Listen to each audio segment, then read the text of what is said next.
Baik, Assalamualaikum warahmatullahi wabarakatuh. Alhamdulillah. Kita mulai aja ya, walaupun pada orang. Alhamdulillah. Eh, Beberapa teman-teman sudah datang. Hari ini kita akan diskusi tentang materi hipnoterapi berbasis Ericksonian dan tauhid state. Tauhid state itu artinya state itu kondisi mental. Hari ini sengaja kami adakan dalam rangka memberikan informasi sekaligus memberikan gambaran tentang kebutuhan hipnoterapi di Indonesia yang menurut kami saat ini agak urgent mengingat kondisi mental bangsa Indonesia termasuk kondisi mental umat lagi menurut kami berada dalam kondisi yang sangat mengkhawatirkan karena secara global, secara garis besar ada banyak mental negatif, obrolan yang melemahkan maksud kami yang membuat kita perlu bangkit gitu karena kondisi COVID ini kan fakta ya gitu. Dan kita harus selesaikan kondisi ini baik secara ekonomi, sosial maupun yang lain. Dan memang ruang-ruang untuk memberikan atau ruang-ruang untuk dalam konteks terapi mental itu saat ini dibutuhkan, namun di saat yang sama kebutuhan para praktisinya, terutama praktisi untuk psikologi klinis dan yang sejenis itu sangat kurang, terutama di luar Jawa tentunya. Di Jawa, jadi kurang lebih psikolog klinis itu kurang dari 3.000 orang yang sebenarnya syarat WHO, syarat minimal sebuah bangsa itu adalah 1:30.000.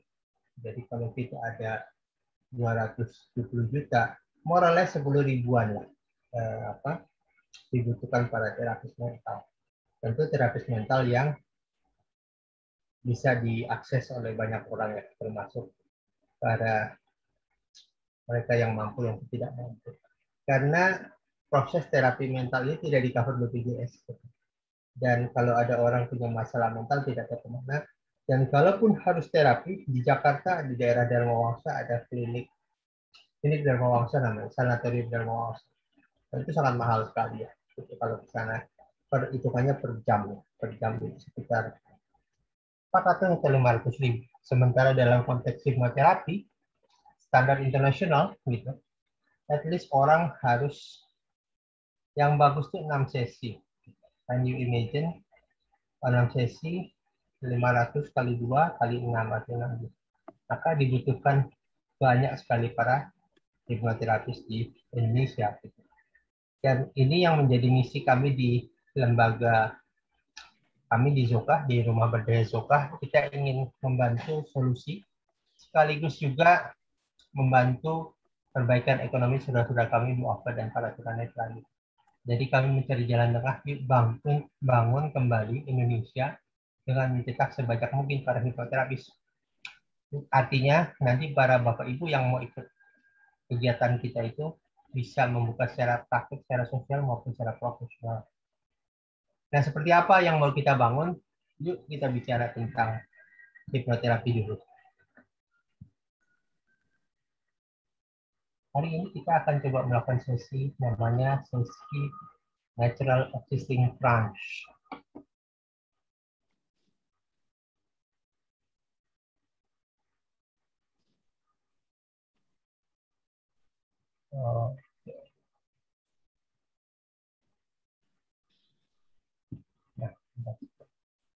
Something wrong.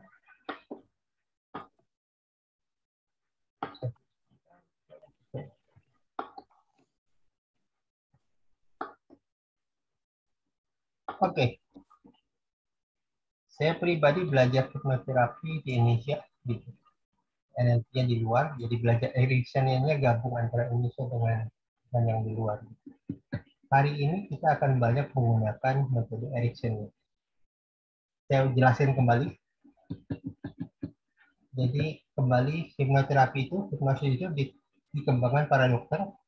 Jangan terkecoh dengan apa yang ada lihat di TV, apa yang ada di di lapangan karena itu semua adalah malah praktek dalam konteks hipnosis. Jadi kebetulan saya belajar dengan orang-orang serius belajar hipnoterapinya, rata-rata hipnoterapi klinis, jadi mereka tidak suka dengan hipnosis panggung. Karena dari awal dari Anton Mesmer sampai Milton Erickson, semua itu dokter. Jadi Mesmer adalah dokter, John Eliason dokter, Tim Estelle dokter, James Fried dokter. Dari James Fried kan nama hipnosis dikembangkan. Baru kemudian muncul nama Milton Erickson yang seorang hipnoterapis pembaharu. Kalau ada teknik terapi MTP, teknik ketukan itu generasi ketiga diketukan, maka hipnoterapi generasi ketiga ada di Milton Erickson.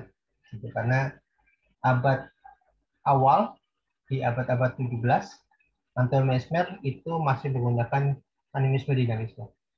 Kemudian masuk ke James Fried, itu masuk generasi kedua, mulainya pengobatan modern, dan cara terbaru dikembangkan oleh Milton Erickson.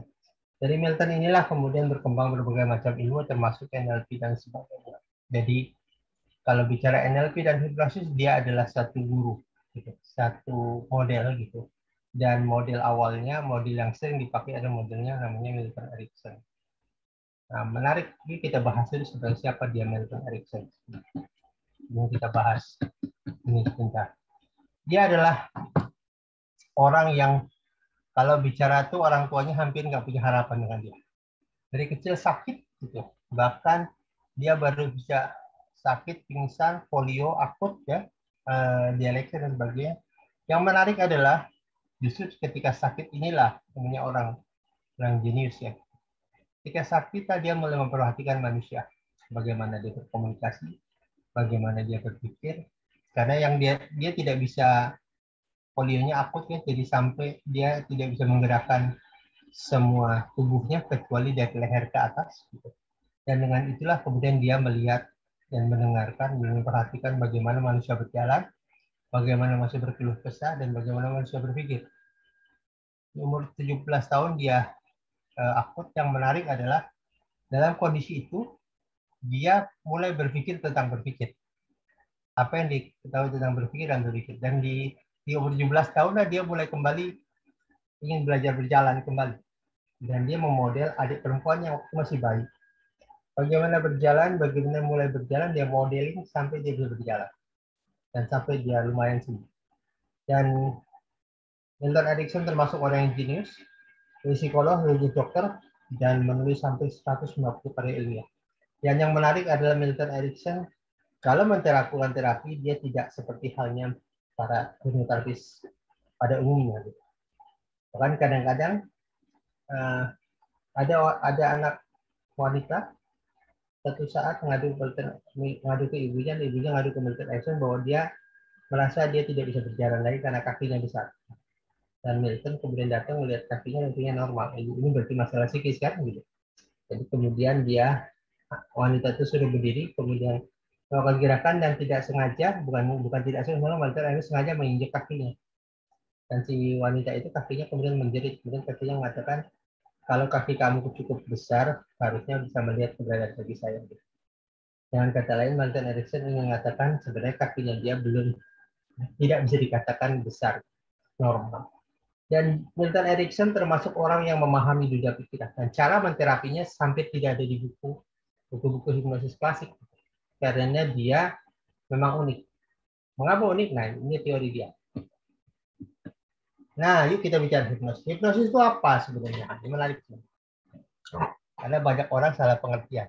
Jadi, dalam pikiran seseorang, dia ternyata terbagi dua area. Satu disebutkan pikiran sadar, yang kedua disebut pikiran bawah sadar. Sehingga orang sampai menyebutkannya dengan alam ya, alam sadar, alam bawah sadar. Sepertinya nggak tepat-tepat pakai nama alam gitu ya. Nah, yang menarik adalah ketika kita lagi posisi sekarang ini posisi sadar. Tapi ketika duduk memikirkan sesuatu, kita berada di bawah sadar. Nah, yang menarik, cara kita memahami informasi, kita punya garis namanya gerbang seleksi. Gerbang seleksi inilah yang membatasi atau menseleksi informasi yang masuk. Kasarnya, kalau ada informasi masuk, ini ditakar dulu oleh pikiran sadar. Ini pantas dipikirin atau enggak? Kalau pantas, maka diterusin ke bawah sadar. Karena bawah sadar tempatnya emosi gitu. Dan menariknya adalah kalau kita ucurkan dengan pemerintahan, maka bawah sadar itu kayak DPR, pikiran sadar itu kayak eksekutif atau presiden dan sebagainya. Jadi kalau kita ingin membuat keputusan tindakan, kita berinteraksi dulu pada bawah sadar. Gitu. Kemudian memilih berbagai macam data, kemudian mengangkatnya kembali diputuskan inilah respon saya. Jadi misalnya saya sering contohkan kalau ada orang gitu di PHK, maka kemudian dia mencari data di bawah sadar. Orang PHK itu kasusnya seperti apa?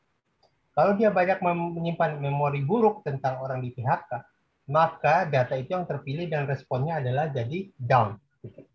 Tapi bila datanya banyak yang positif, maka yang diambil adalah banyak yang positif. Gitu. Nah ini cara mengambil data itu mirip dengan komputer. Kalau kita sering mainkan Word dan sebagainya, begitu komputer nyala, pertama kali yang muncul udah Word. Kadang-kadang Word jadi mudah diakses. Gitu.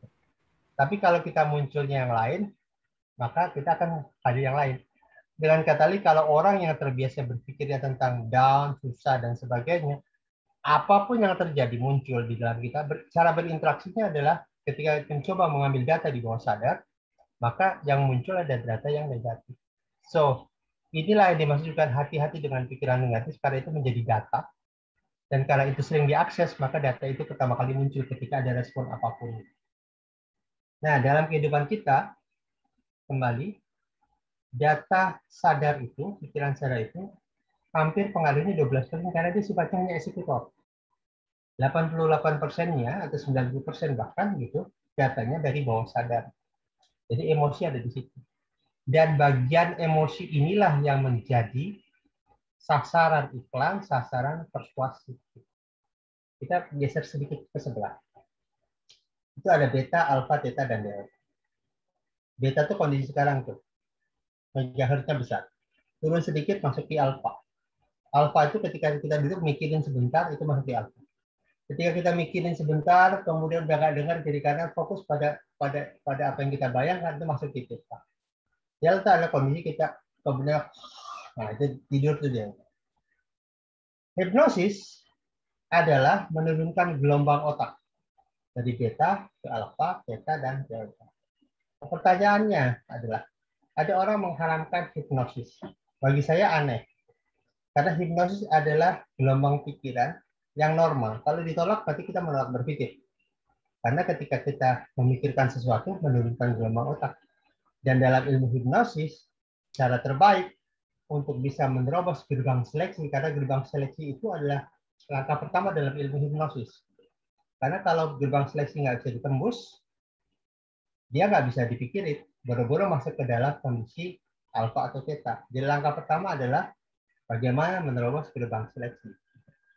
Caranya seperti apa? Duduk tenang, tarik nafas, keluarin, tarik nafas, keluarin. Istirahatkan pikiran sadar. Istirahatkan beta, agar alfa dan tetanya, gelombang alfa dan tetanya muncul dan bergerak. Gelombang alfa tadi ada mirip kalau kita mau tidur, turun gelombang otak tuh, dari beta, alfa, teta, dan delta.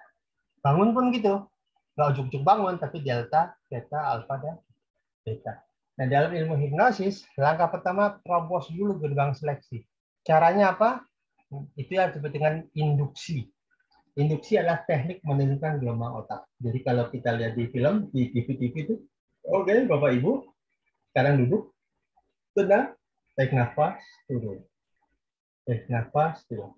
Tarik nafas itu mirip orang merokok.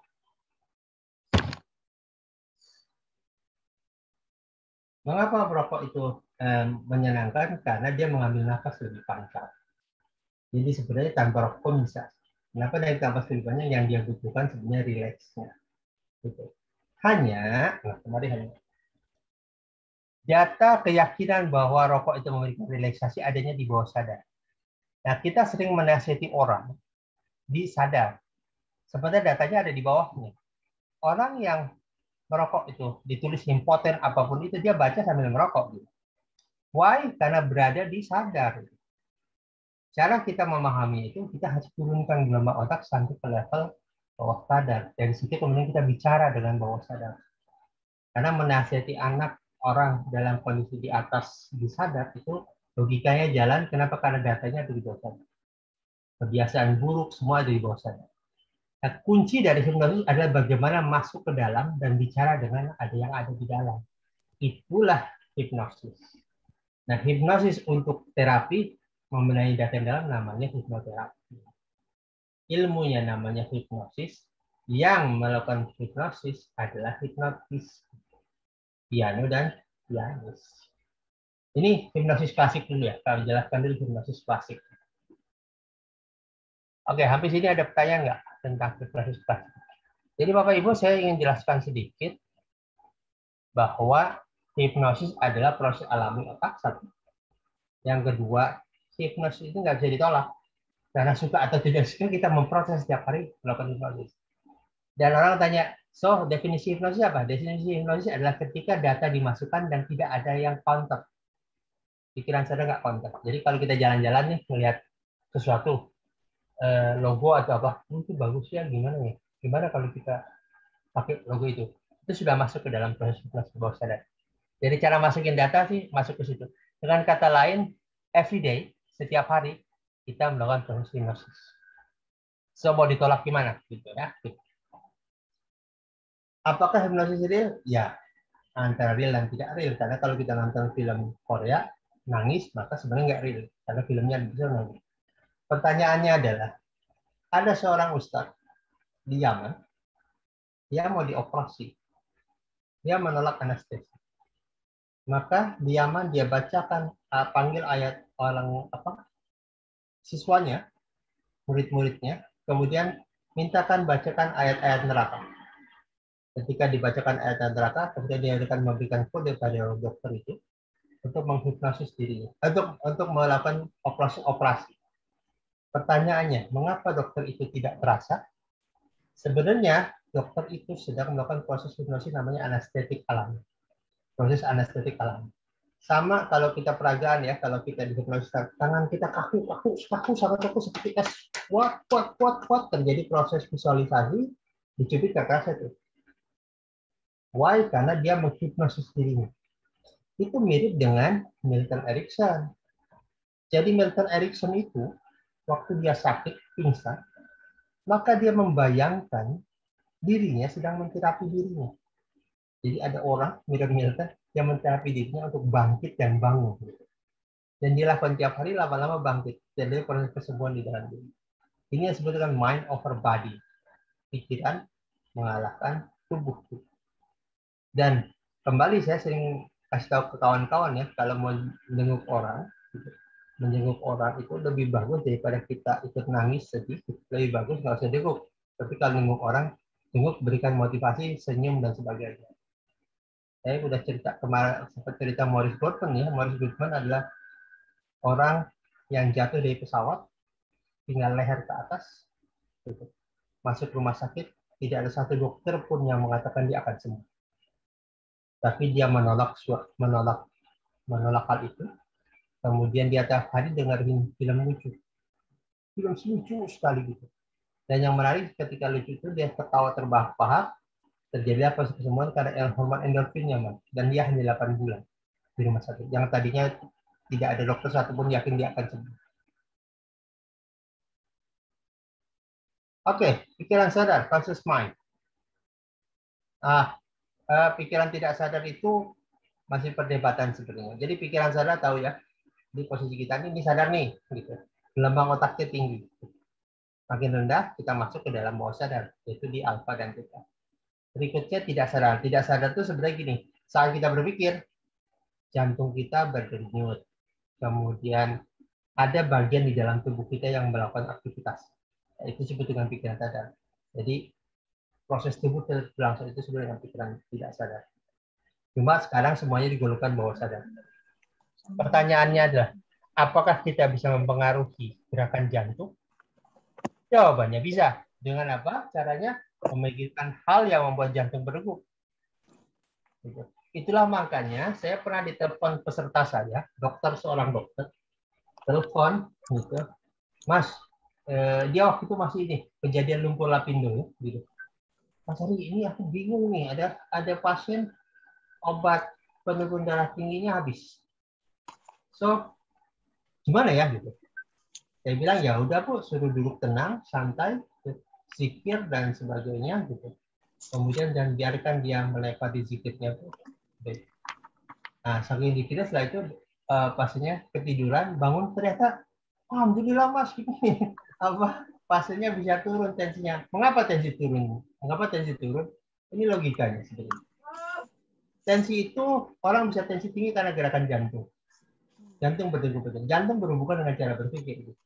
Dengan berpikirnya panik gitu, jantungnya berdegup lebih kencang, akibat darah tingginya menjadi tinggi. Maka dengan ditenangkan cara berpikirnya, dengan membuat proses relaksasi yang bagus, zikir itu menjadi bagian dari kesadaran dan akibatnya terjadi perubahan.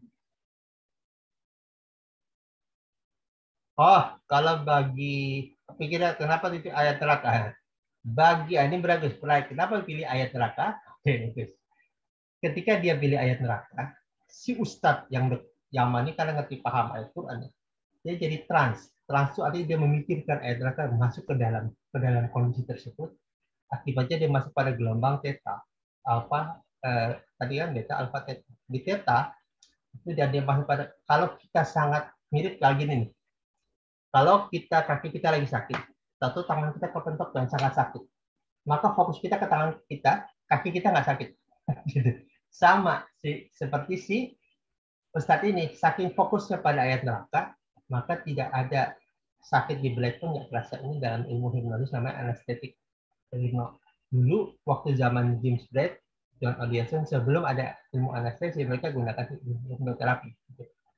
Saya belajar tapi belum pernah praktek. Jadi mungkin ragu. Ada kawan dokter ginekolog di harapan kita pernah melakukan itu, dia menawarkan kliennya, mau nggak Pak tanpa anestesi? Kemudian dites. Dia pernah melakukan proses operasi tanpa anestesi. Syaratnya satu, jangan pernah berpisah dari klien itu kapan juga. Pastikan pasien tetap dalam posisi theta. Kalau dia melengah sedikit bahaya begitu. Jadi pastikan klien tetap berada posisi dan itu terus disugesti dan sebagainya. Itu yang membuat dia. Jadi kata kuncinya bukan tentang bahagia atau sedih. Kata kuncinya adalah dia masuk dalam kondisi gelombang otak yang turun. Dengan gelombang otak yang turun, dia fokus di situ, gitu. Alihkan fokus betul. Fokusnya di situ, akibatnya nggak terasa. Sama kita kalau mikirin banyak sesuatu yang fokus kita nggak terasa. Gitu. Digigit nyamuk nggak terasa. Yang jadi tantangan kan sholat ada nyamuk aja kita keganggu. Gitu. Ini kejadiannya pernah dialami oleh Ali bin Abi Thalib kan, sahabat. Ketika dia tertusuk panah, gitu. Apa yang dilakukan Ali bin Thalib? Sholat. Begitu sholat itu kan bayangkan sholatnya Ali bin Abi Thalib ya, gitu. Bahkan panah yang menusuk pun tidak terasa. Gitu. Nah, kemudian ketika dia lagi sholat dicabutkan. Pingsannya kapan? Pingsannya ketika salam terakhir. Begitu salam terakhir, putuslah alfa dan tetanya, naik ke gelombang beta dan disitulah terjadi pingsannya beliau. Itu luar biasa. Oke, kita akan share screen lagi. Oke, sekarang yuk kita lihat ayat ini. Ayat. Makanya orang nanya tentang hipnosis dan Al-Quran. Orang Islam gitu. Jadi saya ingin cerita. John Eliasson tuh pergi ke berapa kota di Amerika. Melakukan proses hipnosis susah banget. John Eliasson kenapa susah banget sih orang-orang Amerika? Karena mereka biasa logik, dia nggak mau turun dan nggak mau semua. Yang menarik ada John Eliasson ke India. India gampang banget menghipnosis orang katanya. Gampang. Wah gitu. Ternyata orang India suka dengan meditasi kan. Ya begitu juga orang Islam. Orang Islam itu senang zikir, senang apa? Orang yang berzikir sampai menangis itu sebenarnya hipnosis juga. Mengapa dia bisa menangis sekitar surga dan neraka? Dia tidak lagi berada di surga atau neraka. Maka bagaimana cara dia membayangkan surga dan neraka dan akibatnya seakan-akan dia hadir di sana. Dan akibatnya apa? Akibatnya terjadilah proses namanya proses hipnosis. Nah, ada istilah trans. Trans itu apa? Trans itu adalah ketika turunnya gelombang otak dari beta, alfa ke delta. Itu disebut dengan trans. Nah, kemarin ada tanya tentang bagaimana penipuan hipnosis. Nah, cara menurunkan gelombang otak ada dua, yaitu yang dikembangkan oleh hipnoterapi, namanya tadi tuh tarik nafas, turun, turunkan gelombang otak. Itu proses alami. Ada juga dengan menggunakan pola bahasa. Nah, pola bahasa ini dikembangkan di Neuro Linguistic Programming. Gitu. Dan ini NLP ya, orang NLP, makanya saya waktu di info ada perusahaan datang. Kemudian dia bilang ke setelah presentasi ya, ya Pak Ari, tadi kita tuh gini, kasih tahu ini ada orang NLP datang nih. Kita tutup mata, jangan liatin matanya karena takut hipnosis gitu. Padahal sebenarnya tutup mata tuh bukan mata, kuping yang ditutup harusnya, bukan mata. Karena mau ditutup mata tapi kupingnya dengar percuma. Karena di situ proses perubahan data di situ sebenarnya. Nah, yang menarik, kejahatan hipnosis banyak menggunakan pola bahasa. Misalnya, bayangkan Bu, bayangkan. Ketika orang menemukan kata bayangkan, itu kita menerobos gelombang otak, menerobos gerbang seleksi, dan masuk ke bawah sadar. Karena yang mau dikejar itu ada emosi yang ada di bawah sadar. Nah, ada satu kasus nih. Nah, pengemis tua datang, kemudian, oke, ini saya kasih dua kasus ya. Kasus kedua kasus saya. Ada pengemis tua, tunanetra, taruh di pelangnya adalah tulisan, saya buta, tolong saya. Taruh lantang di depan. Kemudian orang-orang datang, tapi rantangnya kecil, nggak ada yang nyumbang.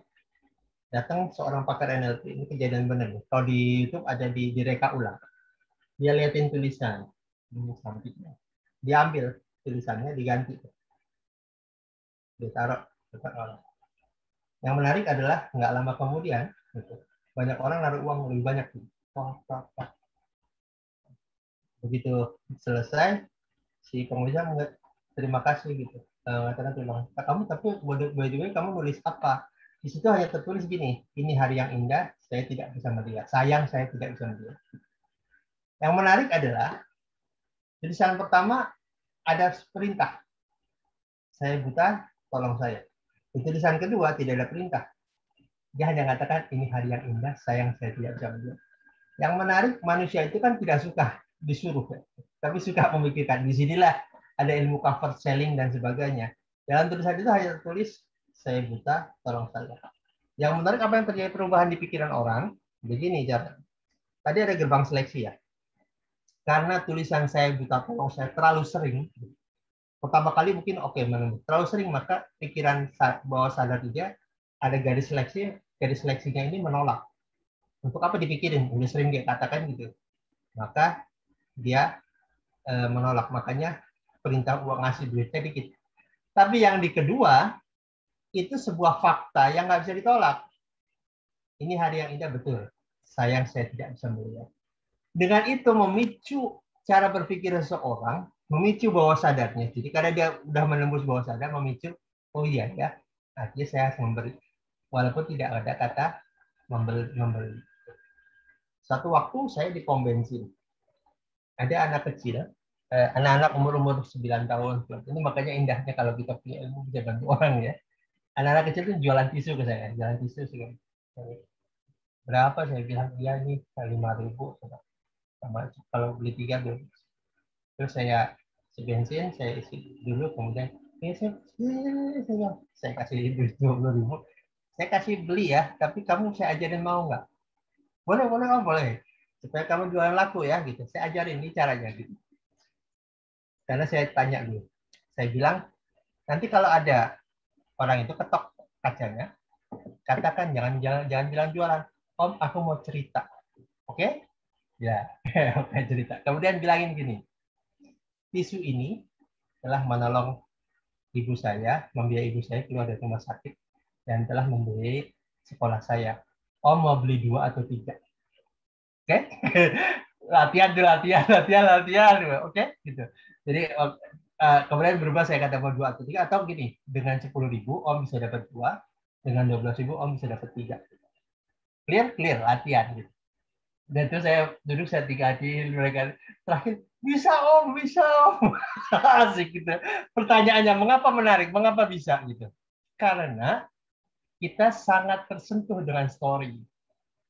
Dan orang itu nggak akan, Om beli dong, beli deh. Kamu ngapain? Om beli dong, beli dong, beli dong. Nah, Om, aku mau cerita.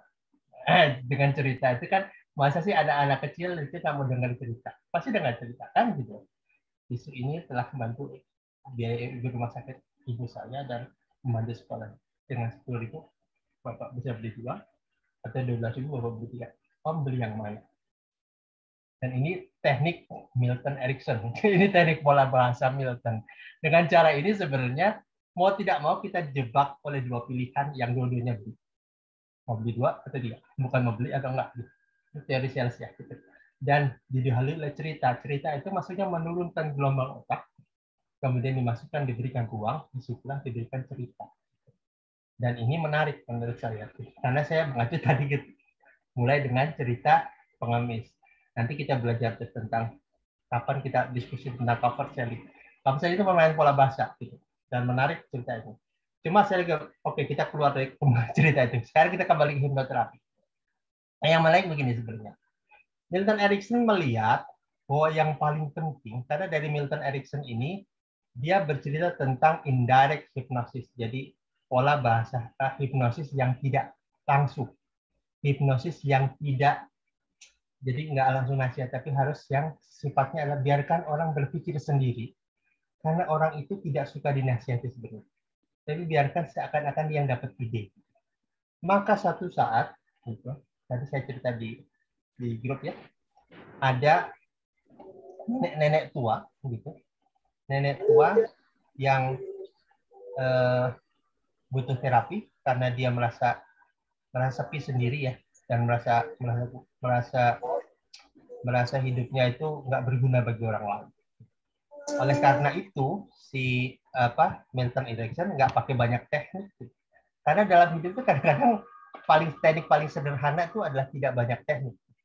Dia perhatikan cara berpikir orang, kemudian ya tumbuh, beli anggrek, siram tiap hari, tumbuhin, nanti anggreknya kasih ke orang-orang yang terutama yang lagi baru melahirkan anak.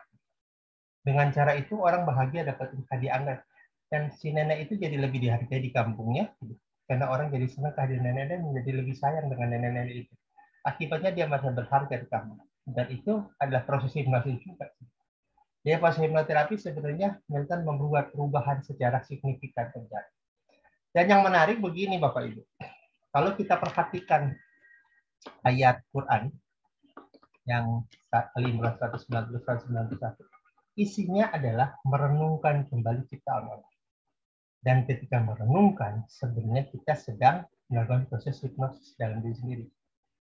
Ya, kita lihat alam, bumi, dan pada ujungnya adalah tidaklah engkau jadikan benda-benda ini semua dengan sia-sia. Bagaimana kesimpulan itu bisa hadir? Karena didahului oleh proses, namanya proses induksi dari awal. Pada kejadian lagi ada pertukaran malam siang dan tanda-tanda ke alam. Jadi ini sebenarnya proses hipnosis. Ayat ini sebenarnya melakukan proses hipnosis. Dari mulai step induksi, deepening, sugesti, dan pada ujungnya adalah membuat penguatan terhadap hidup. Jadi kalau kita tanya sebenarnya proses hipnosis stepnya apa? Langkah pertama, turunin gelombang otak. Langkah ini disebut dengan induksi. Caranya apa? Duduk tenang, perhatikan nafas. Tarik nafas, keluarin. Tarik nafas, keluarin. Sekali tarik nafas, perhatikan nafas saja. Dan bayangkan setiap kita tarik nafas, kita mendorong seluruh masalah kita keluar dan hanya meninggalkan masalah kedamaian di dalam hati kita. Induksi itu, biasanya 1-2 kali. Langkah keduanya adalah, dan saya akan menghitung 10 sampai 1, setiap hitungan akan membuat Bapak Ibu makin jauh lebih dalam, jauh lebih santai dari 10. 10, makin dalam, 9, makin rileks, 8. Nah, itu namanya induksi, perdalam, atau deepening. Jadi, induksi turunin sampai alfa, deepening turunin sampai gelombang theta. Tadi ya, gelombang tadi. Di theta terus, kemudian berikan sugesti. Mengapa disugesti di gelombang theta? Karena pada saat itu, gelombang betanya lagi istirahat. Setelah ditembus sugesti selesai, kemudian dikuatkan, kemudian baru bangunkan, namanya termination. Jadi proses hipnosis itu sederhana.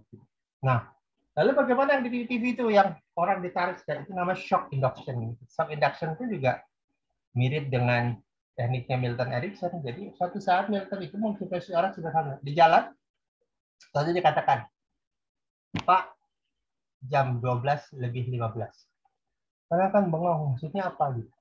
Itu sudah menurunkan gelombang otak. Sambil Bapak pikirkan, sekarang bayangkan Bapak bisa jauh lebih jalan, jauh lebih dari sebelumnya. Sambil digoyangin tangan, itu membuat kita makin trans ke dalam. Dan itulah teknik awal hipnosis.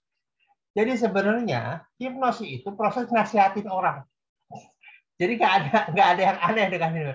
Proses nasihatin orang, prosesnya memasukkan data pada diri seorang agar menjadi referensi ketika kita melakukan memberikan instruksi pada dia. Nah, kemarin ada pertanyaan bagus tuh. Jadi orang-orang yang mau diajak joget-joget itu sebenarnya apa? Mereka yang joget-joget sebenarnya karena mereka suka joget-joget. Jadi kalau mereka tidak suka, sebenarnya mereka nggak akan joget-joget ataupun saya. Mengapa mereka suka? Ya karena apa? Dia ingin nyanyi segala, cuma kan ada mental nggak berani. Ketika nggak beraninya dihilangkan, maka nyanyi jadi berubah. Menarik napasan, menghembuskan nafas. Kira-kira berapa? Nggak ada hitungan sih Pak sebenarnya sampai kita merasa rileks. Tarik nafas, keluarin, tarik nafas, pelan-pelan ya, sampai kita merasa rileks. Itu rileks itu bagian menurunkan gelombang otak.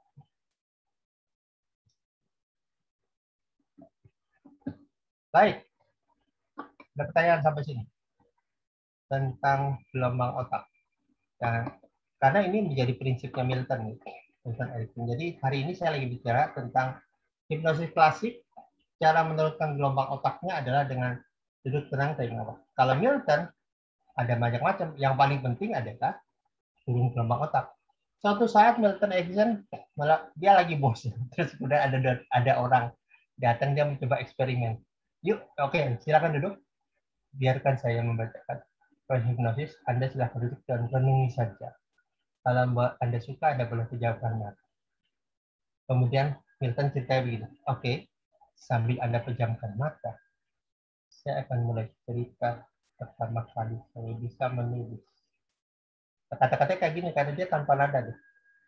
Saat saya pertama kali menulis, saya suka bingung dengan hurufnya. Lama-lama kan ngantuk. Lama-lama ngantuk, ya seperti saya bilang kemarin ya, penceramah itu paling hebat menghipnosis orang. Kenapa? Kata-katanya bisa membuat orang ngantuk dan tidur. Dan itu menghantarkan orang sampai ke gelombang delta. Itu luar biasa menurut saya.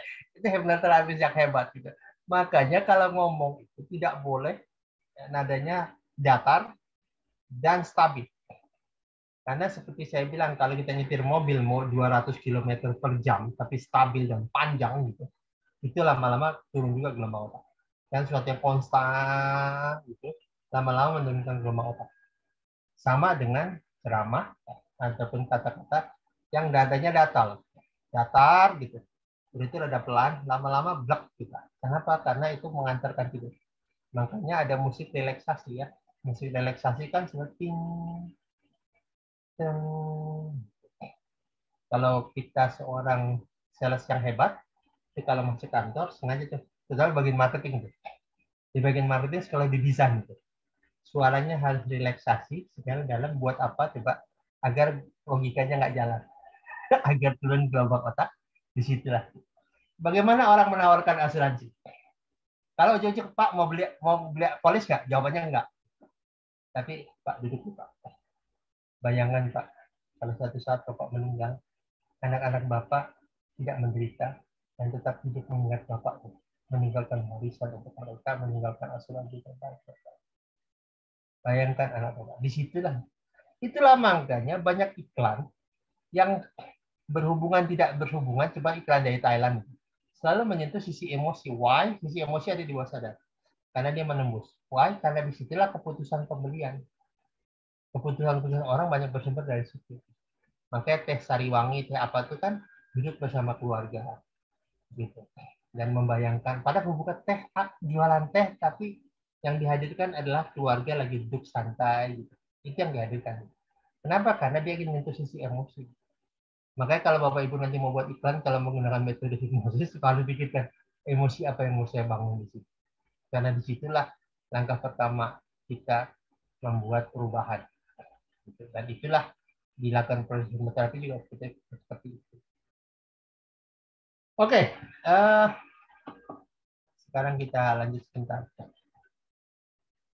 Sekarang pertanyaannya adalah mengapa banyak orang gitu yang ketika dalam kondisi sekarang itu ada yang mudah terhipnosis lingkungan, ada yang tidak. Ini menarik. Pertanyaan beberapa orang itu saya menarik. Ada orang yang kalau ini habis di apa? Kayak sekarang nih, COVID dan sebagainya. Kemudian ada orang yang kuat, ada orang terbawa oleh lingkungan.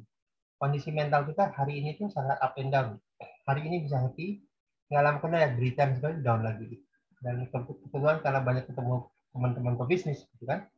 Hari ini ketika pemerintah mengumumkan, oh COVID ya sembuh segala tuh mulai happy. Tapi 2 hari 3 hari kemudian COVID meledak lagi, down lagi orang gitu kan. Why it happen? Gitu. Karena apa? Karena kondisi yang emosional itu membuka kembali gerbang seleksi. Pertanyaan, sejak kapan gerbang seleksi ini terbentuk? Terbentuk dari kecil dan sangat kuat ketika umur 14 tahun. Jadi dia gerbang seleksi sadar dan bawah sadar.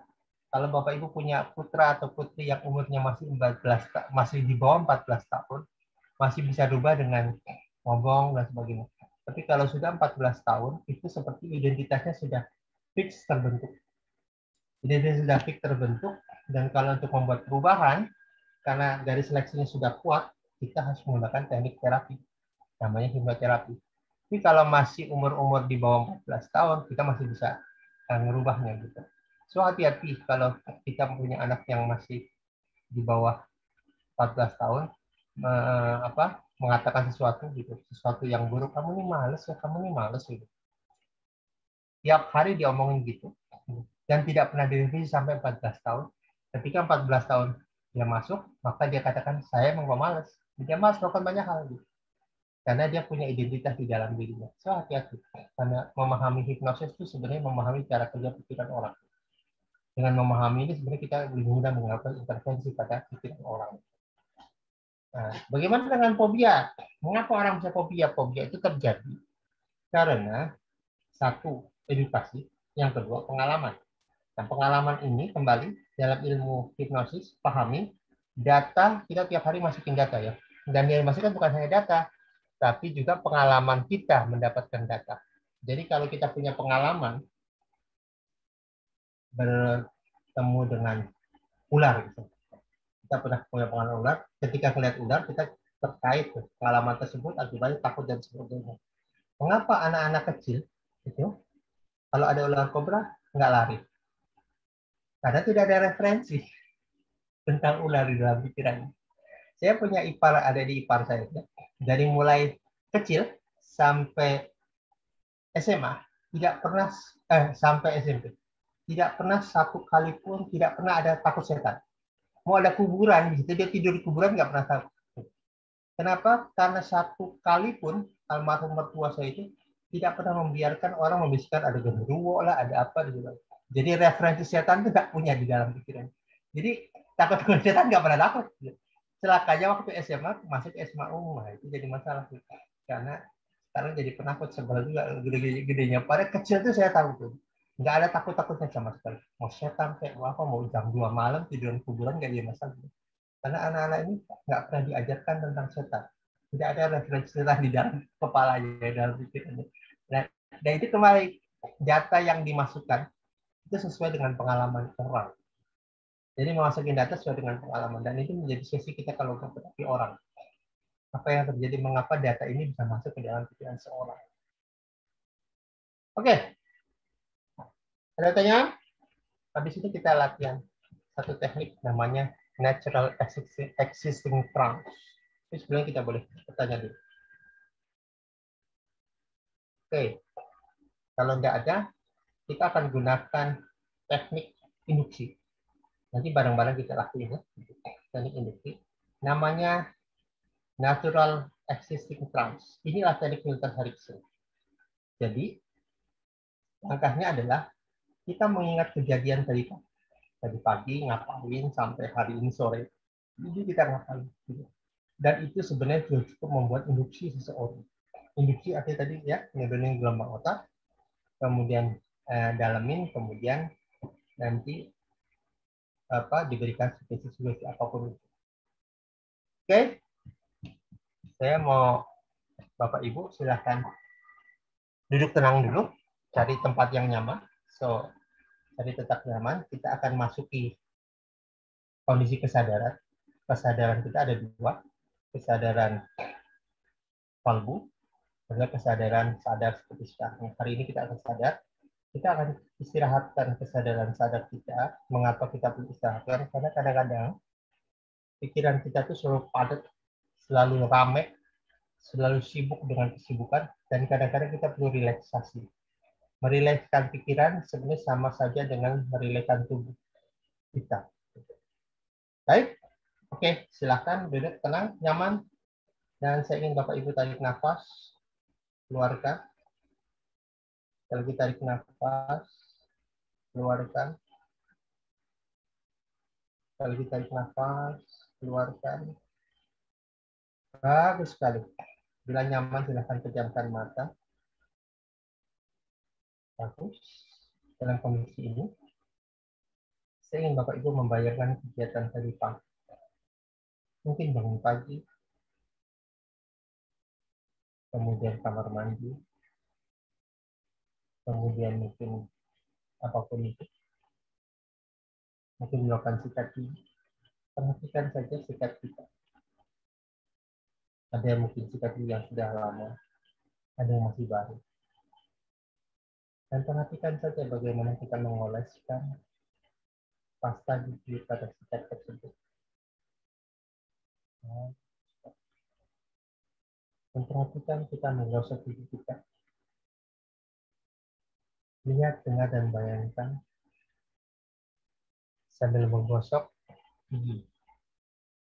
Kita mungkin membayangkan sesuatu. Kita bisa merasakan pasta gigi dalam lidah kita. Bagus sekali. Setelah itu kita kumur. Dan mungkin sehabis mandi, tidak lupa sebagian kita sholat subuh. Dan rasakan kehadirannya hari itu. Saya tidak tahu apakah Bapak Ibu bisa khusyuk atau tidak. Tapi yang jelas, kita melaksanakan kewajiban. Setelah muslim, bagus Pak. Bagus Pak. Dan lihat, dengar, dan rasakan akan terjadi pagi. Setelah sholat, mungkin Anda membayangkan rencana kerja hari itu. Mungkin Anda merasakan perasaan apapun hari itu. Suara-suara sekitar membuat kita yakin kejadian hari itu adalah pagi, dan mungkin pagi yang indah ataupun mendung. Keduanya adalah hasil ciptaan Allah. Sambil membayangkan itu, rasakan gerakan badan itu. Ikuti saja gerakannya, mungkin ke kanan, mungkin ke kiri, dan biarkan seluruh gerakannya bergerak, karena itu adalah reaksi tubuh.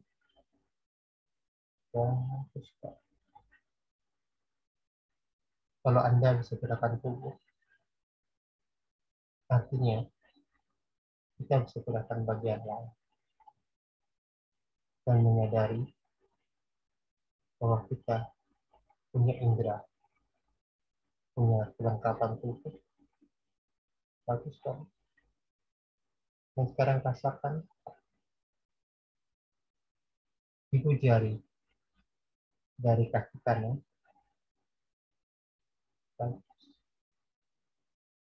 Rasakan jari tengah kaki kanan.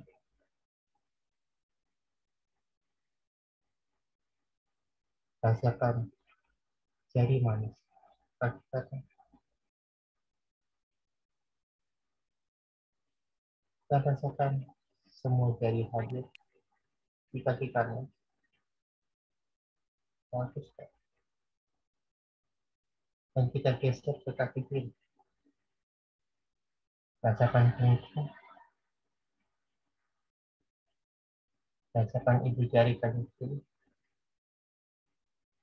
Jari tengah. Bagus dong. Ibu jari. Dan rasakan semua kaki yang ada di kedua kaki kita. Bagus. Rasakan semua bentuk kaki yang ada. Inilah kaki yang memapah kita setiap hari. Dan Allah memberinya untuk kita. Dengan kaki ini, kita melangkah membuat kebajikan, melakukan aktivitas, dan melakukan banyak hal, baik untuk mencari uang, atau aktivitas untuk memberi kebaikan pada umat ini. Sangat sekali. Dan rasakan betis kita. Rasakan paha kita. Rasakan tulang belakang kita. Rasakan dada kita. Rasakan semua yang berada di dalam dada. Membuat tubuh makin plong.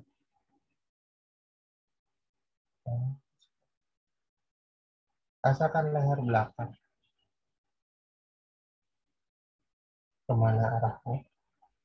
Ikuti saja.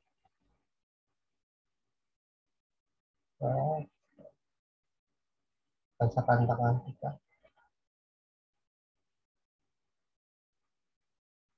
Dan sekarang rasakan aliran darah di dalam setiap ujur tubuh kita. Terus ini semua ciptaan Allah. Dan dengan kita bisa merasakan, maka artinya kita bisa merasakan kehadiran Allah di dalam diri kita. Terus dalam kondisi ini, saya membayangkan mungkin ada satu tantangan dalam hidup atau apapun dalam hidup kita yang belum terpecahkan. Pikiran para itu sejenak dan kembali pada pikiran dan kehadiran Allah pada diri kita. Dan saya ingin Bapak itu membawa kehadiran Allah seluruh perasaan, seluruh visualisasi yang mungkin muncul, dan suara-suara didengar di sekitar kita, membuat kita yakin kalau berada di dalam diri kita. Dengan kondisi ini, saya ingin Bapak itu membayangkan sebuah solusi. Karena kalau Allah berada di dalam diri kita, maka solusi itu menjadi mudah ditemukan. Bayangkan sebuah solusi. Lihat, dengar, dan rasakan.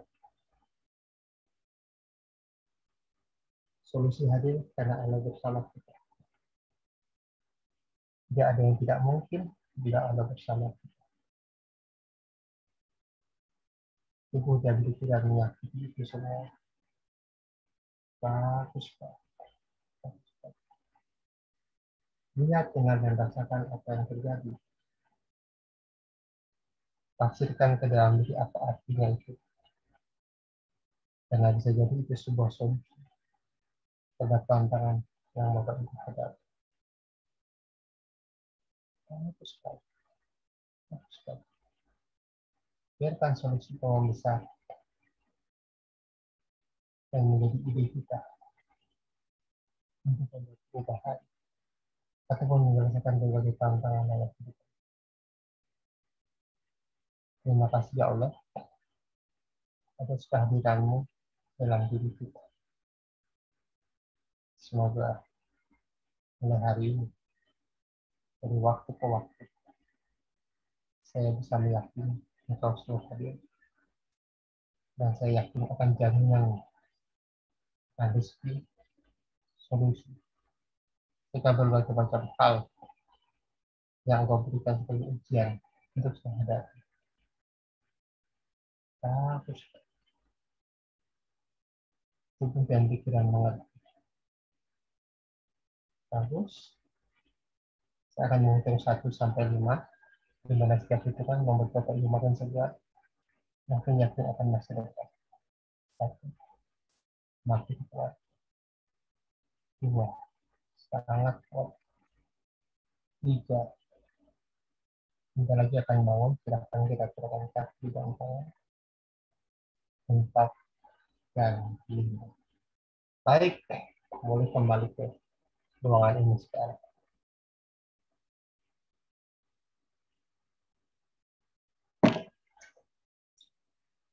Oke, ada pertanyaan? Tadi adalah teknik namanya natural existing thought. Jadi nggak usah pakai banyak teknik gaya Milton Erickson. Gaya Milton Erickson itu hanya tadi ngapain pagi, kemudian gunakan itu untuk trans gunakan itu menurunkan gelombang. Dan itu teknik sederhana ya Bapak Ibu. Siapapun bisa pakai itu. Jadi kapanpun dimanapun bisa diarahin kemana aja. Yang paling penting turun gelombang otak, perdalam, masuk ke theta, berikan sugesti, perkuat, kemudian bangunkan orang. Itulah cara kita melakukan proses dimanapun stepnya begitulah. Ada akan banyak macam-macam, tapi stepnya begitu. Oke, ada pertanyaan boleh kasih 2 menit. Kalau ada pertanyaan boleh diajukan.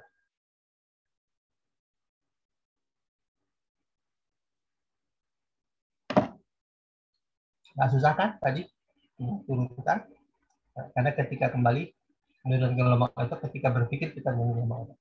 Nah, kalau teknik NLP, Neural Linguistic Programming, kita mikirkan sebentar, sudah masuk, itu yang dipakai.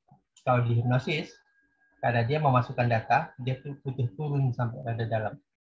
Lalu dikasih sesi. Jadi kalau ada pertanyaan, apa bedanya hipnosis dengan NLP itu? NLP tidak terlalu butuh sampai ke level theta. Dia butuh di level alpha. Kalau hipnosis, dia butuh kedalaman. Sampai kedalaman di level theta. Tentu ada macam-macam level kedalaman. Tapi intinya itu. Jadi nanti di dalam itu suka pendam lagi sampai ke dalam. Oke, ada pertanyaan? Coach. Ya, silakan. Mau tanya. Silakan, Pak. Hipnosis itu bisa diperlakukan untuk binatang atau hanya untuk manusia ya? Kalau binatang gini, ada namanya trans alami. Misalnya ayam. Nah, itu saya nggak pernah praktek, tapi teman-teman praktek. Ayam, lehernya kalau di kepalanya di kena tanah, itu dia trans. Dia bisa diem. Karena itu cara dia melakukan proses perlindungan. Jadi kalau Bapak tahu cara alami binatang melakukan trans, bisa. Tapi kalau nggak tahu, nggak bisa. Gitu. Jadi harus tahu. Kejadian berapa tahun yang lalu, ada ikan hiu lawan orca atau orca ya, ikan buah. Orca itu memang otaknya bagus. Dia ngelawan hiu sederhana. Dia perhatikan hiu. Itu perhatikan hiu. Ternyata hiu itu tidak boleh posisinya di bawah, Pak. Jadi sirip sampai itu nggak boleh posisi duduk gitu. Kalau itu dia trans. Trans artinya nggak gerak karena sifat alami hiu gitu. Nah, jadi si orca ini gitu, ketika ngelawan hiu, ditabrak hiu dari samping, jeder, hiunya oleng, posisinya kebalik, langsung diakan gitu, langsung dikit terbelah hiunya gitu. Kenapa? Karena dia begitu dia diam.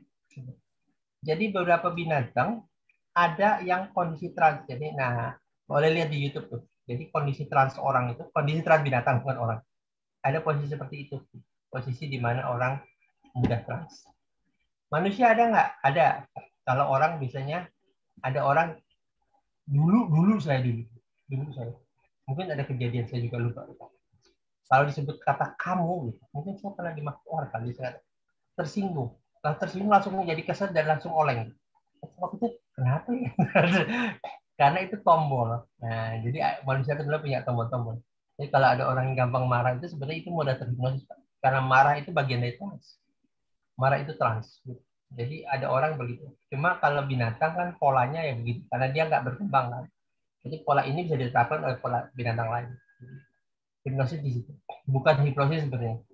Mungkin bisa dikatakan hipnosis juga. Tapi kasarnya binatang itu punya posisi trans tersendiri. Trans itu orang terhipnosis sendiri.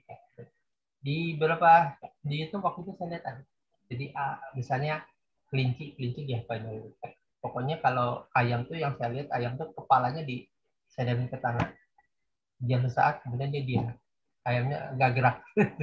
Karena biasanya itu cara dia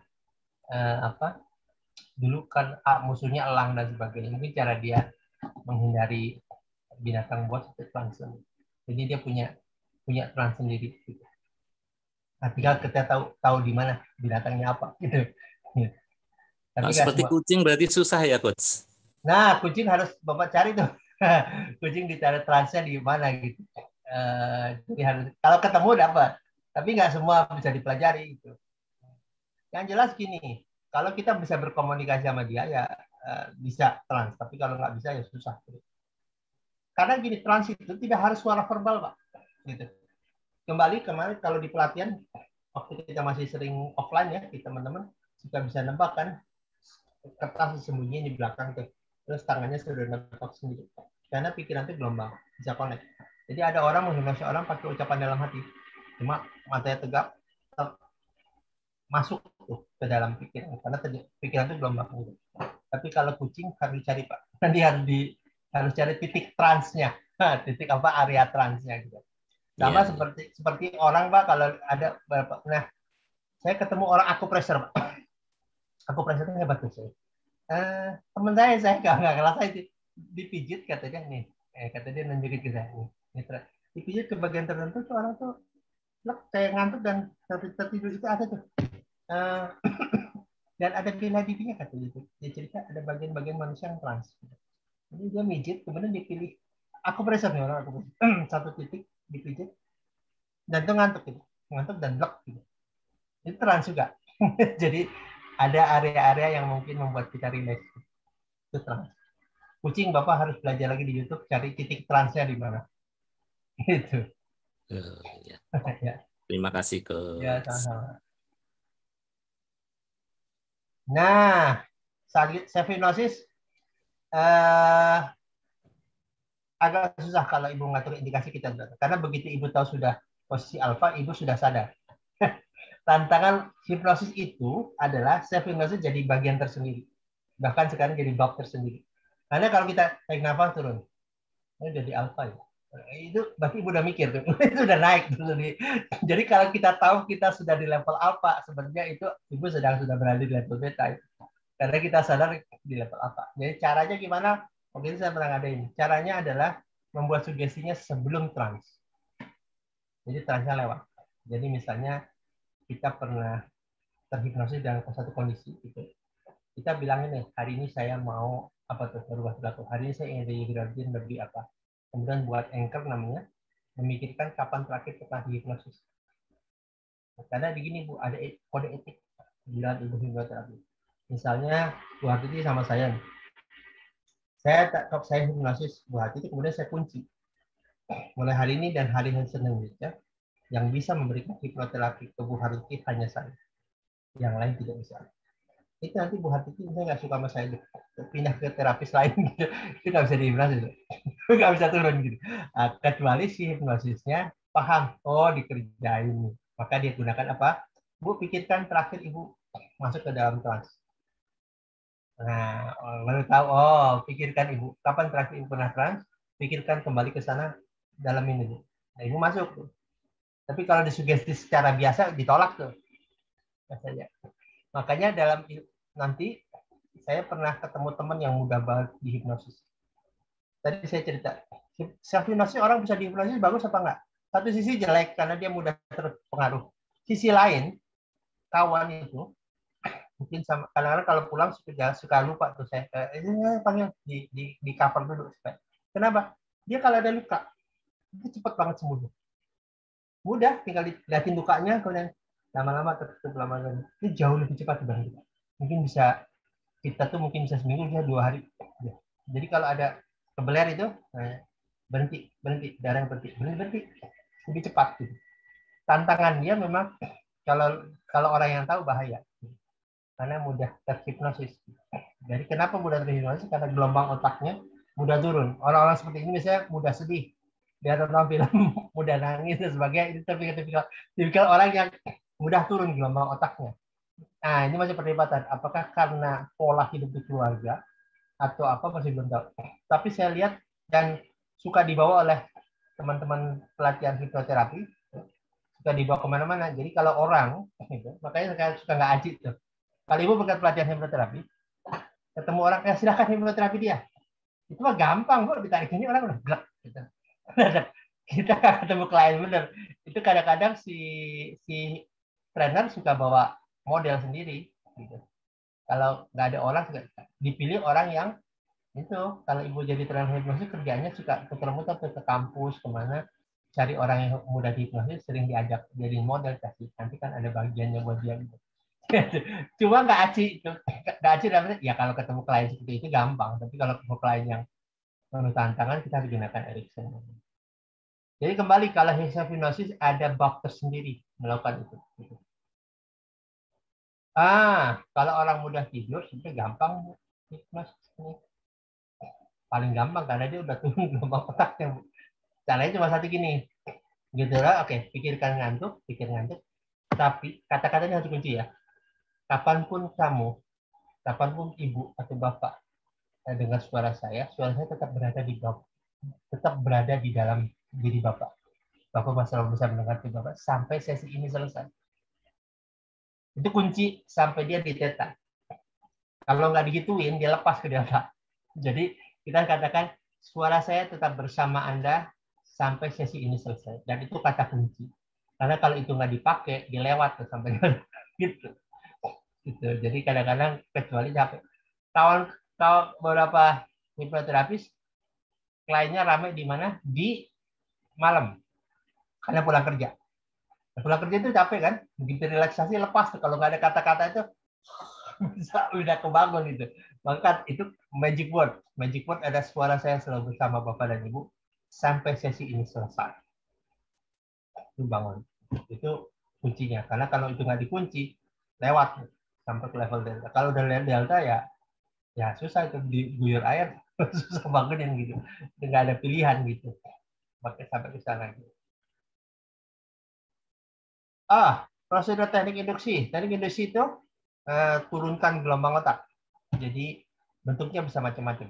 Kalau kayak saya tadi misalnya pikirkan tadi pagi ngapain, itu namanya menurunkan. Karena ketika kita mikirin gitu, kita turun gelombang otak gitu.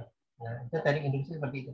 Jadi kalau susah, oke Bu, sekarang saya duduk relax, goyang-goyangin tangannya kanan, tangannya goyangin gitu, saya goyang-goyangin, tarik nafas, relax, jauh lebih relax, gitu aja. Kalau nggak ngerti gitu, tarik nafas, perhatikan nafas dan keluar. Tiap tarikan nafas membuat Bapak Ibu makin rileks, jauh lebih rileks. Goyangin tangannya lama-lama ini. Dan industri macam-macam. Ada kalau gaya Milton Erickson kayak tadi, pikirkan tadi pagi ngapain. Dari mulai bangun tidur, terus pikirkan, lihat tempat tidur, pikirkan. Itu sambil gitu kan dia mikirin tuh. Kita mikirin turun gelombang. Ya, betul. Fokus pada satu. Gitu. Kalau ada hipnoterapi yang sederhana, dia malas mikirin, bikin titik di depan. Nah, dulu saya pertama kali belajar hipnosis gitu. Bikin titik depan, lihatin sampai capek. Enggak gitu sebenarnya. Kalau kita lihat hipnoterapis pakai bandul gitu, bandulnya itu ditaruh di atas. Kita capek, mata kita ngeliat ke atas. Lama-lama mau pejamin mata gitu. Jadi nggak ada bandulnya di bawah, kita taruh di atas. tik-tik lama-lama ngantuk juga sih. Bukan karena kekuatan bandulnya sih hanya untuk titik fokus gitu.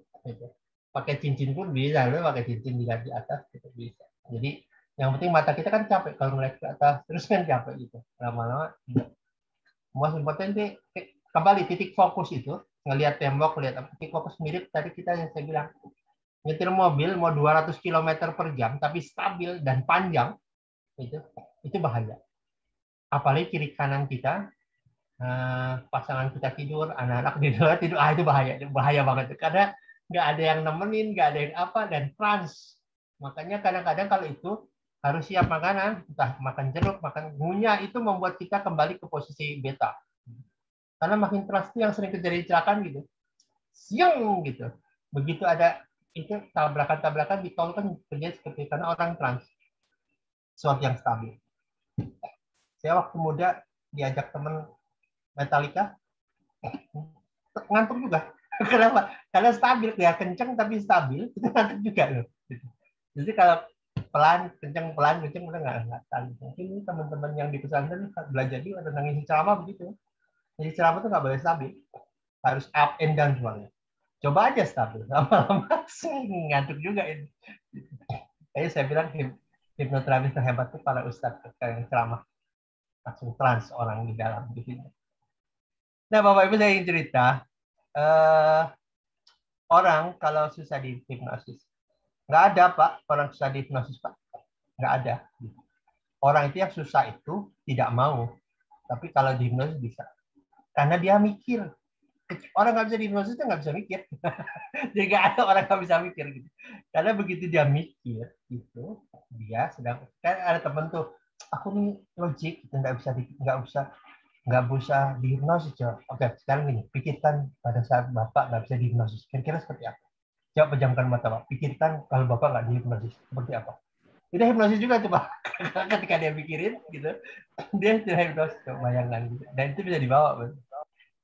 Jadi bukan nggak bisa, nggak mau dihipnosis. Gitu. Karena yang dia lihatnya di film-film gitu. Yang seperti itu. Karena nggak mungkin orang nggak bisa dihipnosis, artinya dia nggak mikir. Dalam berpikir itu prosesnya selalu beta, alfa, beta, alfa, kadang theta. Dan kehidupan kita juga begitu kan. Lagi duduk sendiri, mikirin sesuatu, mikirin apa, itu masuk ke alfa. Iya betul, nggak mau diakses. Jadi nggak mau diakses. Itu kembali, makanya dalam ilmu hipnosis ada rapor dulu gitu. Rapor dan apa pendekatan getting trust. Gitu. Lamun itu udah pasti trans. Lamun itu trans gitu. Karena bahkan lupa aja trans. Ya, orang lupa tadi di mana ya trans. Ada sesuatu. Ada juga ada kawan itu dia punya kejadian traumatik. Nah ini kembali itu. Ada kali ketika masuk ke trans nggak bisa diakses. Ayo mana? Kenapa nggak bisa diakses? Karena sangat traumatik bagi dia. Jadi pikiran itu punya namanya pelindung suppress content yang sangat di-suppress sama dia. Gitu. Dan itu butuh kedalaman tinggi untuk bisa mengakses kondisi itu. Karena ada orang yang diprotek dia nggak boleh muncul. Karena itu proses alami otak. Karena kenapa dia nggak mau muncul? Karena kalau ingat dia takutnya lebih traumatik. Itu makanya sebenarnya proses-proses misalnya yang traumatik ya, kayak orang pernah diperkosa. Sebenarnya pakai trans lebih menarik dibanding dengan pakai psikolog murni. Karena psikolog murni kadang-kadang kasihan. Orang pernah diperkosa, besok ditanya. Kemudian nanti pada saat sesi lagi ditanya, gimana kejadiannya? Kejadian apa? Jadi dia seperti berkali-kali diperkosa kan? Gitu. Sebenarnya kasihan. Jadi kalau pas tadi selesai hari itu selesai. Karena besok tinggal penguatan. Tadi kemarin ada yang nanya, kenapa harus butuh 6 sesi? Internasional memang 6 sesi. Sesi pertama, mengenali dia, diberikan sesi ringan terapi, kita lihat responnya. Sesi kedua tambahin, sesi ujung dari sesi ke-6 adalah namanya termination. Termination itu seorang hipnoterapi harus bisa memastikan si klien ini recover tanpa harus kehadiran terapisnya. Internasional 6 sesi. Kalau yang lain kan ada 4 sesi. Sebenarnya yang benar itu 6 sesi.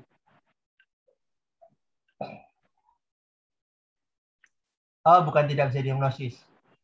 Tidak mudah dihipnosis.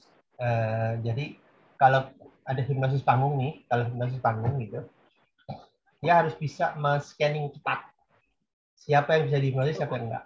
Kalau enggak malu dia. Jadi dia harus bisa scanning cepat. Gitu. Maka rumusnya adalah mostly kebanyakan yang 10% lebih cepat. Maka dia cari. Kalau orang nggak bisa dihipnosis, baca ke depan, kemudian dikatakan, oke, tepuk tangan, Bapak Ibu luar biasa, silakan duduk Pak, gitu. Padahal sebenarnya dia lama. Jadi ada orang nggak bisa dihipnosis trans. Jadi kalau orang yang di atas panggung, itu dia harus cari orang-orang yang mudah dihipnosis. Yang mudah itu konon cuma 10% dari sekian audiens. Itu rumus dari hipnosis panggung. Karena kalau dia nggak melakukan itu, dia, nah, orang hipnosis panggung sangat pandai membaca ekspresi muka. Dan dia harus tahu, ini orang mudah ditrans apa enggak. Kalau nggak mudah, shift ganti yang lain. Karena kalau nggak dia malu di lapangan begitu dimasuk gitu. Jadi dia harus pilih orang-orang. Dan ini ada latihan tersendiri. Walaupun saya pernah dalamin, tapi nggak begitu tertarik dikasih karena mungkin dulu saya diajarkan oleh trainer yang background-nya NLP ya. Jadi mereka menolak gaya itu. Walaupun sebenarnya hipnosis panggung sih bagus buat mata pencarian. Karena sekarang laku juga sih hipnosis panggung. Baik, Bapak Ibu, saya mau sharing sedikit satu hal.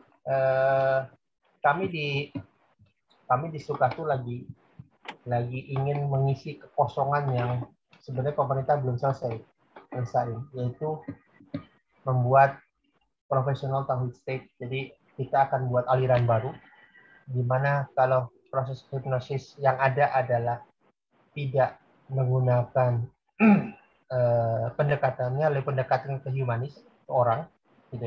Kita lebih ingin pendekatan spiritual. So, kita mau ngajak Bapak Ibu nih, sebenarnya nanti yang mau ikut pelatihan hipnoterapi basisnya adalah Ericksonin dan kita akan masukin nilai-nilai tauhid state. Sengaja kami mau create basisnya terutama buat untuk apa? Kami ingin ada dokter mental buat umat, karena menurut saya sekarang terlalu banyak orang yang mentalnya down. Nanti Bapak Ibu kalau begitu selesai pelatihan bisa praktek secara sosial ataupun secara profesional, tapi kita ngadain dengan cara yang benar gitu.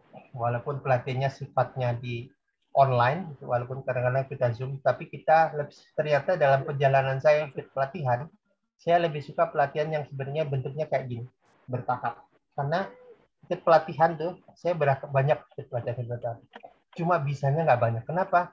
Karena kadang sekilas kan, kok latihan bisa di tempat ini belum tentu bisa.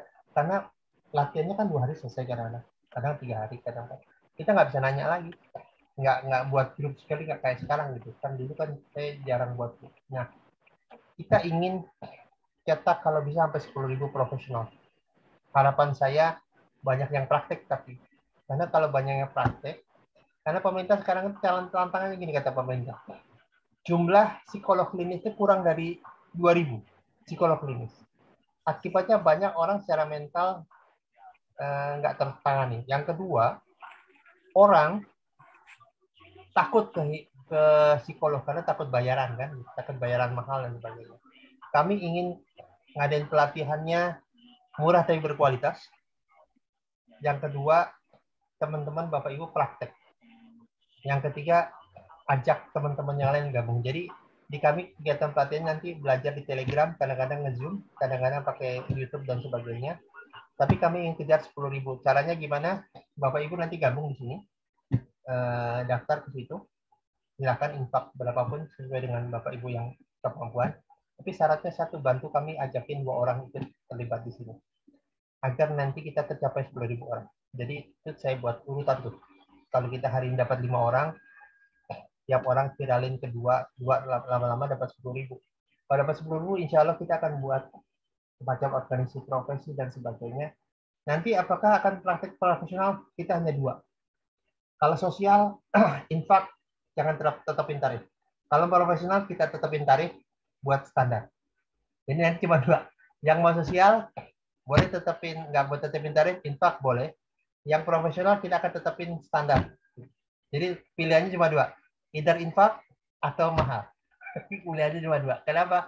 agar terjadi proses profesional juga dalam menangani klien gitu. Karena kadang-kadang kita kan menangani klien tidak terlalu karena uangnya nggak terlalu banyak. Tapi saya ingat banget kata Romi Rafael tuh.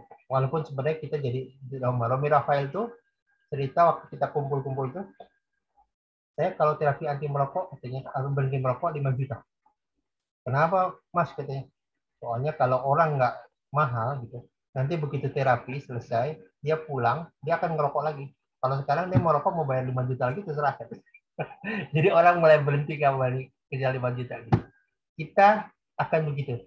Nanti kalau Bapak Ibu tertarik, dia gabung di kita. Silahkan transfer ke sini, kemudian daftarkan ke bawah. Nanti kita akan bareng ajak orang gabung. Siapapun yang peduli akan kesehatan mental, ajak gabung yuk buka praktek baik sosial maupun komersial boleh dibuka. Harapannya agar banyak orang punya opsi. Ya kalau memang dulu saya membagi waktu dulu masih praktek 2 hari Jumat sama hari Senin pagi kalau nggak salah itu saya sosial. Ya itu nggak, sisanya kami turun dan profesional. Jadi kita kalau waktu profesional lumayan Bu, kita tetapin harga yang lumayan secara nggak jatuhin harga. Tapi kalau mau sosial sekalian. Jadi nggak lagi. Jadi kita waktu itu cuma 2 dan saya pikir lakukan itu lagi. Ini termasuk apa? Mungkin termasuk kegiatan sosial terakhir ya, karena habis ini kita ingin fokus kegiatan lain, funding terakhir Yoka. Dan harapan kami sebenarnya dengan cara ini kita bisa cetak banyak, kita bisa nolong orang banyak, dan dengan cara ini kita bisa banyak orang tertolong dan punya opsi. Karena di luar negeri itu sebenarnya, terutama di Amerika sama di Inggris, ya orang nggak datang ke psikolog, gitu. Orang datangnya ke bartender, orang datangnya ke tukang untuk nggak curhat gitu. Cuma curhat itu bisa benar apa enggak gitu. Ini sebenarnya saya ngajak semua orang terlibat agar yuk kalau punya ide, punya ruang mau buka praktis sosial, ayo. Secara komersil, ayo. Biarkan itu menjadi sebuah seleksi tersendiri gitu. Dan kita ingin orang punya opsi. Terutama sih memang arah kita adalah karena sebenarnya gini. Ingat cerita dari WHO tentang program apa tuh, alih tugas namanya. Jadi mereka melatih para karyawan, para siapa untuk terlibat di dalam kegiatan perubahan mental agar semua orang bisa membenahi orang. Kalaupun nggak mau praktik nggak apa-apa, teman kita lagi susah kita berikan terapi itu. Jadi berikan agar semua orang punya sumber. Mereka yang punya dana silakan ke tempat yang profesional. Mereka yang nggak punya dana cari teman, cari siapa yang punya skill itu dan kita bisa perbaiki. Itu misi kami. Jadi banyak orang memperbaiki orang dan itu membuat perubahan. Sehingga kita ini sebagai umat ini punya ruang untuk memastikan bahwa kita itu berdaya. Dan ini yang mau kita kejar. Jadi tidak ada lagi orang yang berapa lama setelah pelatihan dan praktik bisa jadi.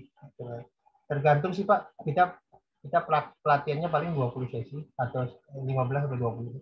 Kita akan belajar bertahap. Setelah itu kembali ke keberanian kita. Belajar hipnoterapi itu sebenarnya bisa sehari atau 10 hari gitu. Kembali ke kita. Tekniknya itu aja sebenarnya. Cuma yang membedakan adalah kebiasaan kita melakukan latihan. Nah, makanya kalau kita nanti punya teman, punya adik, punya kakak, punya saudara yang punya bermasalah, bisa bantu mereka. Nah, kalaupun nanti yang teman-teman yang punya uang mau praktek ke tempat profesional ya silakan. Cuma kan yang kita mau kejar adalah mereka yang tidak punya cukup dana untuk bisa ke hipnotis secara profesional. Maka kita nanti banyak buka. Saya senang banget kalau banyak buka orang untuk sosial boleh, untuk komersial boleh juga nggak jadi masalah. Buat bisa jalan.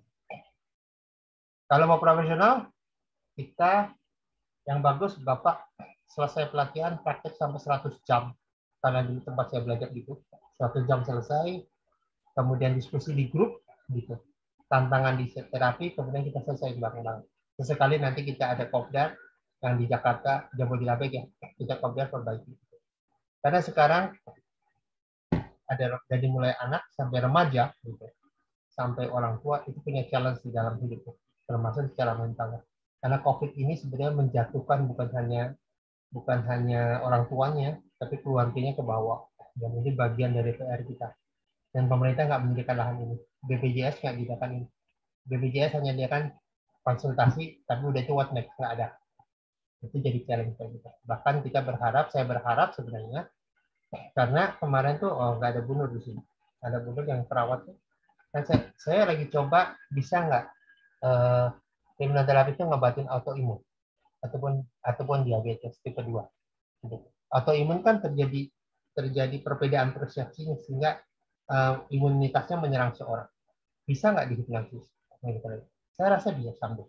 Tinggal kita bagaimana masuk dan berbicara ke bagian yang bertanggung jawab terhadap imunitas. Itu saya lagi coba. Dan nanti kalau teman-teman kan bareng-bareng yuk kita cari ide. Bareng-bareng yuk kita bantu orang. Jadi ada kisah, apakah hipnoterapi bisa berhubungan dengan mental? Teori ya. Tapi pertanyaannya, apakah hipnoterapi bisa menginduksi hormon kita bekerja lebih maksimal, pankreas kita bisa kembali mengeluarkan insulin dan sebagainya? Bisa nggak itu? Logikanya bisa, karena datanya ada. Tapi belum ditemukan, belum pernah dilatih. Nah, kita latihan bareng, siapa tahu kita bisa ke level itu. Bapak Ibu yang di guru BK, lakukan ini. Bapak Ibu yang di corporate bisa bantu karyawan dan sebagainya. Itu membuat perubahan. Ingat tadi Milton Erickson ya, dari sakit jadi sembuh, kenapa? Karena pola pikirmu membuat perubahan. Baik, so kita akan tunggu respon Bapak Ibu dan nanti bersama-sama kita akan belajar di grup. Insya Allah belajar di Telegram karena saya akan terus ajak orang yuk bantu orang lain. Jadi ini sebenarnya kita sedang belajar tentang cara membantu orang lain. Kita karena dana hasil infak digunakan untuk operasional, terus kami yang sedang membantu para tunanetra nih membuat koperasi agar mereka bisa hidup, karena mereka paling bukan semua juga paling hidup, tapi mereka paling kena tantangan karena pijet industrinya hancur karena COVID. Jadi banyak orang nggak berani pijet. Ada orang yang sebulan cuma dapat dua klien dan segalanya. Tapi kita harus ada koperasi nih, karena biar komunitas turun lewat koperasi. Untuk itu kami butuh dana untuk membangun ini dan terus operasional. So, sambil membantu orang, kita juga galang dana. Jadi sambil membantu Bapak Ibu bisa bantu orang, kita galang dana buat saat kita jalan bareng-bareng. Insya Allah ini kita buat perubahan bareng. So, kalau ada 1.000 orang atau bahkan 10.000 orang buka sesi hipnoterapi, apalagi sosial, akan banyak nolong orang. Tentu nggak harus sosial, murni gitu. Bapak Ibu bisa menjalani komersial. Oke, segitu saja dari kami. So, mudah-mudahan bahwa manfaat hari ini itu Bapak Ibu bisa belajar dan kita akan belajar sekali untuk mereka yang tertarik. Mudah-mudahan kita bisa membuat perubahan bersama lah. Karena mau tidak mau kita harus do something. Nggak mungkin terus begini ya. Kita harus buat perubahan bersama. Baik, terima kasih. Semoga ilmunya kita bisa gunakan banget. Tentu dengan kafaratul majelis.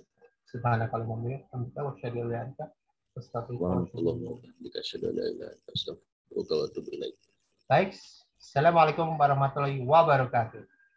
Waalaikumsalam warahmatullahi wabarakatuh. Terima kasih banyak, Mas Ari. Terima kasih banyak. Terima kasih. Izin live ya semuanya. Terima kasih.